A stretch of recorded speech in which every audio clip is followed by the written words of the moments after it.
This is an open letter to the noble president Ahmed Bola Tinubu with regards to the issue of nnamdi Kanu, and this is my suggestion. I feel that in a democratic state, every citizen has the right to air his or her view on any rising matter and on any rising issue. Now, there is a very profound citizen who stands for humanity that began a very wonderful protest. Now, as a president of a country, you have to look at what your predecessors have done regarding to any matter, and you have to treat it differently so that it will not work against you, or it will not compound against you as it has done to the previous government.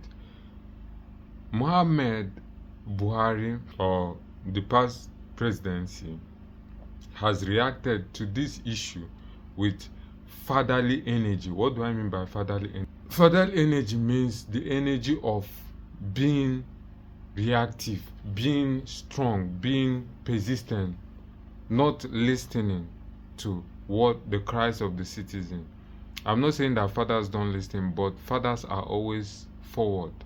Fathers are always strong with what they believe, and they want you to do it according to their way. That is what fatherly energy represents. Now, motherly energy requires dialogue. Why is this child crying? You bring the child at home and then have a dialogue with the child. I'm not saying Mazi Nnamdi Kanu, noble Mazi Nnamdi Kanu incarcerated is a child. But you need to know what you have to do so that it will be greater. Because everyone that has been given the opportunity or the privilege, no matter how, to lead a certain group of people must leave a legacy. You will not leave the legacy by working according to what your predecessor have done.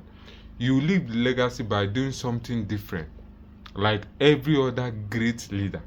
This video, like I said earlier, is like an open letter to the presidency. You have to do something that is different. You have to do something that is not usual. What is not usual that you have to do? You have to bring that young man out of incarceration and have a good conversation with him. What conversation will you have with him? You need to sit down with him and dialogue what the problem is, because what he stands for is for the interest of a certain group of people within a nation. There is a reason why he's crying out. There is a reason why he opened the radio broadcast. There was a reason why he started doing all his movement, and a lot of people started inclining towards his opinion. Because if his opinion is invalid, a lot of people won't clamor towards his opinion to the extent that it will become dangerous for the state to get him arrested in a federal state. So what am I trying to say? Get that young man close, bring him to Aso Rock instead of leaving him there incarcerated. Bring him to Aso Rock, dialogue with him, talk with him. Let there be a dialogue for once. Speak with him. This is the only thing that is needed. Speak with him. When after speaking with him, you guys will reach to a middle point, because every dialogue will always have a middle point where extremes are aligned. Extremes, I know, maybe because of agitation, because of anger, because of provocation, he may be in an extreme level because of how the other one reacted.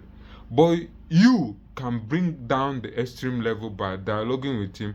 What if we do it this way? And when you dialogue with him, he can get to a middle point where everyone will agree for a progress of a group of people. Let me tell you guys, anyone that is watching the video, be it the presidency or anyone, Nigeria is a state that is meant to show Africa how a group of people from black race can coexist and correlate without destroying themselves. So the gift of Nigeria, bringing Yoruba, bringing Hausa, bringing Igbo, bringing different tribes, bringing TV, bringing different tribes together, is not a disadvantage unless the people within the state, within the group of people brought together, keep on looking at their disadvantage, keep on looking at how disadvantaged they are. So we should not be looking at our disadvantage, you should be looking at our advantage. Every tribe has its advantage, every tribe has its blessing is bringing to the table. So when you look at the blessing every tribe is bringing to the table, you begin to properly admonish it. So whatever sowore is bringing, whatever movement sowore is bringing, is a blessing, is a wonderful thing. So as a president, you need to do this. You need to do this. You need to bring that young man out from incarceration. Even if they say unconditional release, I know it may not be something that is properly agreed with, but you must find a way to bring that young man and address him and get everyone agree together, because that young man represents the Southeast. As far as Southeast is concerned, he has a very big impact, and with that we can exist together in harmony and peace, and your presidency will have a big legacy. So this Monday, don't take it for granted. The presidency, find a way to bring a middle ground. Look beyond your personal gain, look beyond your personality, and do something that will be greater than your generation.